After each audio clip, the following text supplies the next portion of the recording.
असा एक दिवस जेव्हा भारतभर लाखो भाविक नागदेवतेची श्रद्धेने पूजा करतात। कुठे वारुळाची पूजा केली जाते, कुठे नागमंदिरात दर्शन घेतले जाते, तर अनेक ठिकाणी स्त्रिया आपल्या कुटुंबाच्या सुख समृद्धीसाठी उपवास करतात। पण कधी तुम्ही विचार केला आहे का, नागपंचमीलाच नागांची पूजा का केली जाते?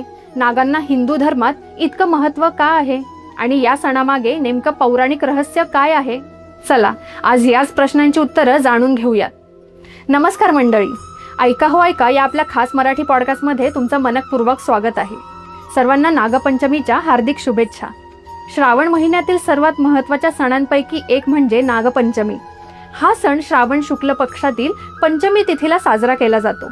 महाराष्ट्रासह भारतातील अनेक राज्यांमध्ये या दिवशी नागदेवतेची पूजा केली जाते। हा सण केवळ धार्मिक नसून निसर्ग, पर्यावरण आणि सर्व सजीवांविषयी कृतज्ञता व्यक्त करणारा सण मानला जातो। नागपंचमीशी संबंधित सर्वात प्रसिद्ध कथा महाभारतातील आस्तिक पर्वात आढळते। राजा परीक्षित यांचा मृत्यू तक्षक नागाच्या दंशामुळे झाला होता। त्याचा बदला घेण्यासाठी त्यांचा पुत्र राजा जनमेजयाने सर्व नागांचा नाश करण्यासाठी सर्पयज्ञ सुरू केला। यज्ञाच्या प्रभावामुळे नाग अग्निकुंडाकडे खेचले जाऊ लागले। तेव्हा आस्तिक ऋषींनी जनमेजयाला समजावून सांगितले की एका नागाच्या अपराधासाठी संपूर्ण नागवंशाचा नाश करणे योग्य नाही। त्यांच्या विनंतीनंतर जनमेजयाने सर्पयज्ञ थांबवला। पुढे लोकपरंपरेत या प्रसंगाचा संबंध नागपूजेशी जोडला गेला आणि श्रावण शुक्ल पंचमीला नागपंचमी साजरी करण्याची प्रथा रूढ झाली असे मानले जाते।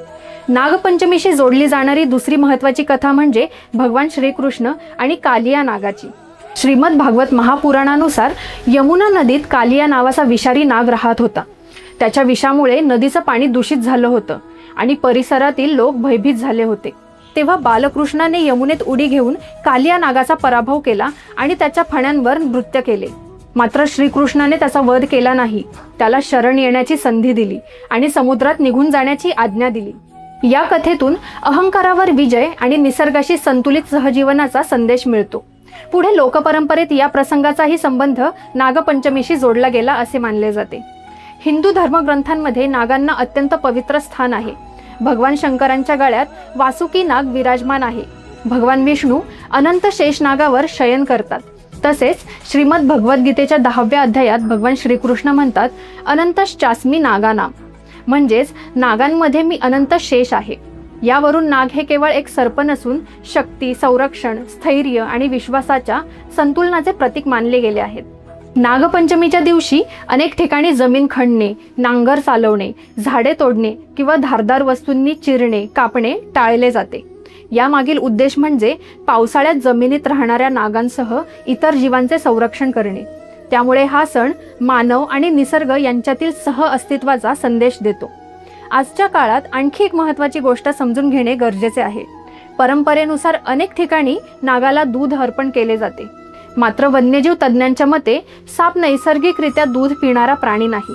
त्यामुळे जिवंत सापांना पकडणे किंवा जबरदस्तीने दूध पाजणे त्यांच्या आरोग्यासाठी घातक ठरू शकते।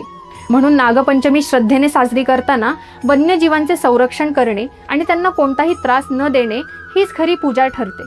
म्हणूनच नागपंचमी हा श्रद्धा, पौराणिक परंपरा, पर्यावरण संवर्धन आणि प्रत्येक सजीवाबद्दल आदर व्यक्त करणारा सण आहे। आपल्या संस्कृतीने हजारो वर्षांपूर्वी दिलेला निसर्ग संवर्धनाचा संदेश आजही तितकाच महत्त्वाचा आहे। तर मंडळी, आजच्या पुरतं एवढंच। आम्हाला आशा आहे की तुम्हाला आमचा हा पॉडकास्ट अवश्य आवडला असेल। आवडला असल्यास लाईक व शेअर करायला विसरू नका। तुमच्या मते आपल्या संस्कृतीतील कोणता सण निसर्ग संवर्धनाचा सर्वात मोठा संदेश देतो? कॉमेंटमध्ये नक्की सांगा। पुढील अपडेट्स जाणून घेण्यासाठी आमच्या चॅनलला सबस्क्राईब करा व बेल आयकॉन प्रेस करायला विसरू नका। धन्यवाद।